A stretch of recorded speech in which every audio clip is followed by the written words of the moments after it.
je vous présente mon petit village d'enfance, blotti au milieu des Vosges. C'est le genre de village où tout le monde se connaît, mais dans quelques jours, je serai à l'autre bout du monde dans un pays qui fait 14 fois la taille de la France. Au lycée, on m'a appris ce qu'était le rêve américain. Pourtant, ma génération a cultivé le rêve australien. Aujourd'hui, tout le monde connaît ce phénomène. Ces jeunes qui quittent tout pour aller travailler en Australie. Alors moi aussi, du haut de mes 18 ans, je me lance dans cette aventure, je pars là où même les constellations me seront inconnues. Tout ce dont j'aurai besoin pendant les 6 prochains mois se trouve dans mon sac à dos. Maintenant, l'aventure commence pour de vrai, j'emporte avec moi ce que j'ai et je verrai ce que chaque jour m'apporte. Donc pour moi, ce voyage, ce n'est pas seulement une destination.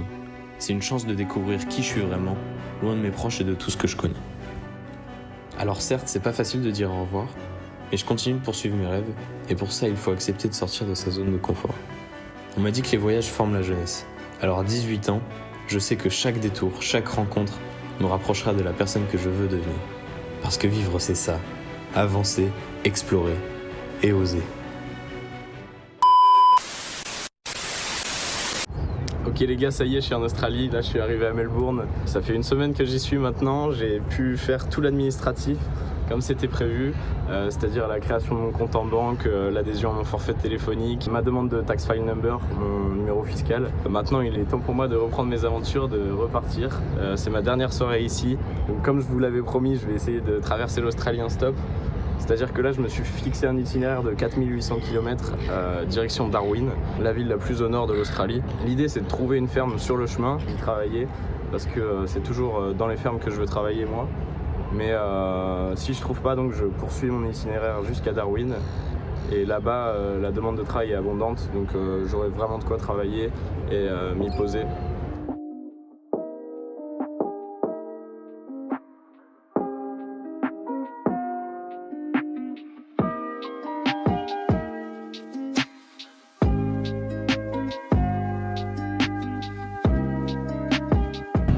Je sais ce que vous vous dites, je suis pas du tout dans une voiture, je suis carrément dans un train. Mais en gros, j'ai pris une sorte de train régional qui me permet de rejoindre la frontière du Queensland, donc à 230 km pour seulement 6 €. Donc je suis parti à 6 heures de Melbourne, j'arrive dans 20 minutes je pense, à 10h30.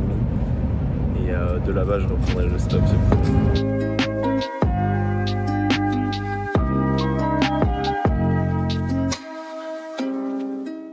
Je suis à mon premier spot de stop. Bon, ça n'a pas l'air de trop bien prendre pour l'instant. Donc j'attends de voir, ça fait 10 minutes que je suis là. Moi je suis avec Jimmy pour 150 km.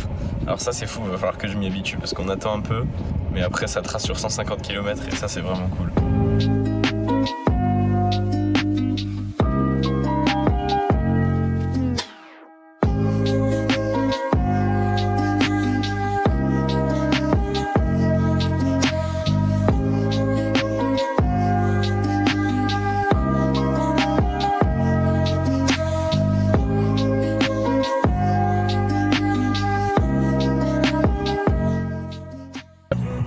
J'ai pris 5 conducteurs, j'ai déjà fait 600 km.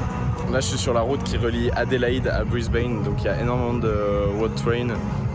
Après la plupart ils peuvent pas prendre de passagers, donc on verra. C'est allé très vite aujourd'hui, il me reste encore 2 heures avant la tombée de la nuit, j'espère avancer encore un petit peu.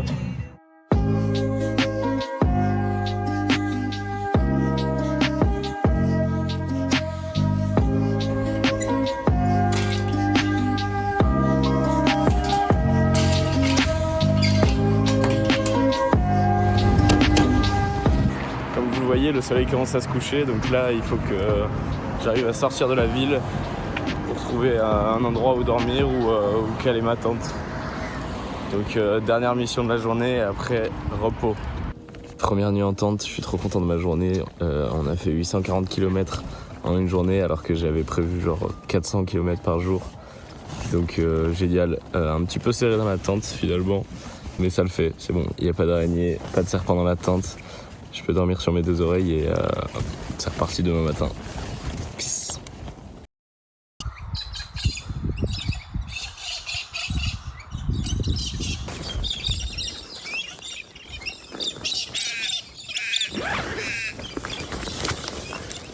Jour 2. C'est parti.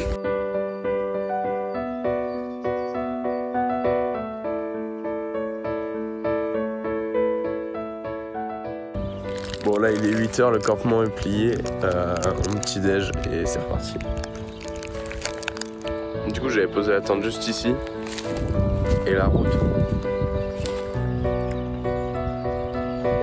Forcément il n'y a pas de voiture. Ah.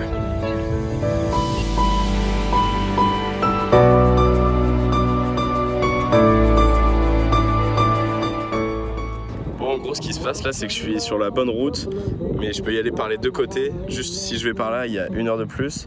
Sauf qu'il y a beaucoup plus de trafic dans ce sens là. Donc je pense que si dans 15 minutes je suis toujours pas pris, je vais changer de côté et je vais prendre l'autre itinéraire qui met 1 heure de plus.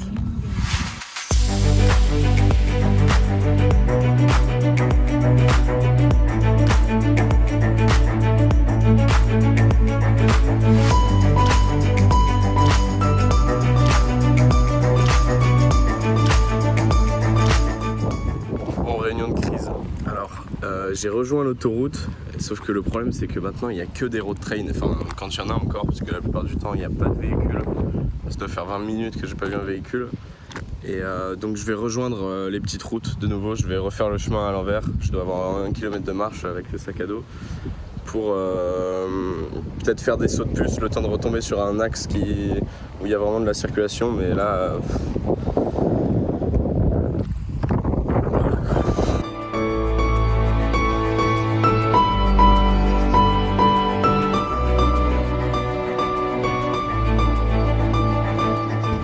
On m'a refilé 2 litres d'eau, donc c'est plutôt cool. Mais maintenant il faut les porter mes 6 litres d'eau là.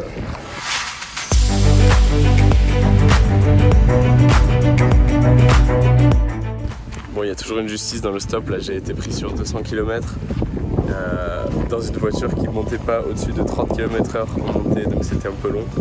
Et là je me retrouve vraiment au milieu de nulle part, donc j'espère que ça va prendre quand même. Pour le coup, s'il y a un mauvais indicateur en stop, c'est quand t'es assis et qu'il n'y a pas de voiture qui passe. Là c'est vraiment la merde. Cette séquence va être très très longue, hein, mais il faut que je partage un peu mes attentes aussi. Ouais, c'est long hein, le stop. Après ça va, j'ai de l'eau, il me reste 4 litres là. Je suis à l'ombre, j'ai de la batterie, je suis pas perdu non plus, je suis en croisement donc ça devrait arriver. Ça va s'arranger. Ah aussi j'ai oublié de vous dire pourquoi je me suis foutu dans un bourbier pareil à aller dans un endroit où il n'y a personne, sur une route où il n'y a pas de passage. J'écoute en même temps s'il n'y a pas de voitures qui arrivent. Mais parce qu'en gros j'essaie de me rendre dans une petite ville de genre 2000 habitants, paumée au milieu de la Pampa, mais où il y a une ferme de coton qui pourrait éventuellement me prendre. Donc je vais m'y présenter pour voir. Et voilà, s'ils me prennent pas, là je continue jusqu'à Darwin et pour le coup je reprends des routes beaucoup plus pratiquées.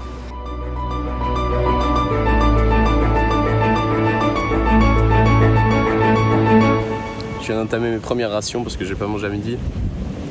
Et en plus manger ça fait passer le temps. Donc c'est le meilleur moment.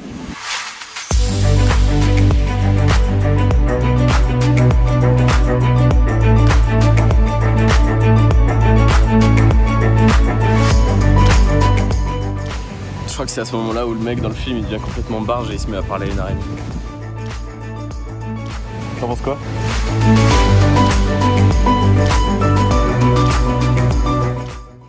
À ce moment-là, je savais pas, mais j'ai eu énormément de chance parce que cette voiture qui m'a pris au milieu de la Pampa était une des dernières à circuler.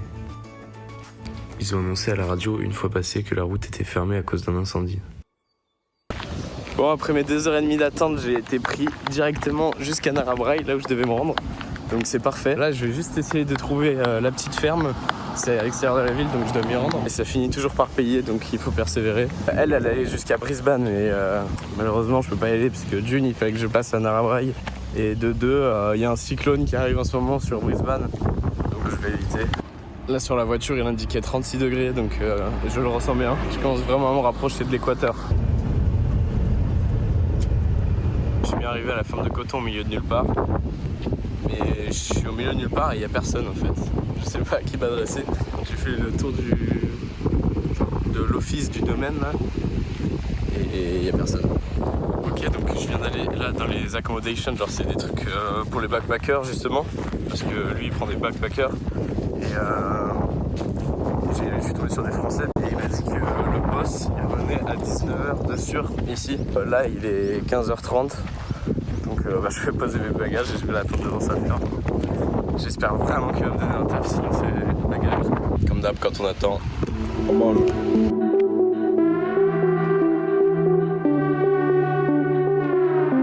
C'est bon, j'ai pu voir le boss. Je suis pris. Donc c'est le début des aventures. Je vais vous filmer tout ça aussi.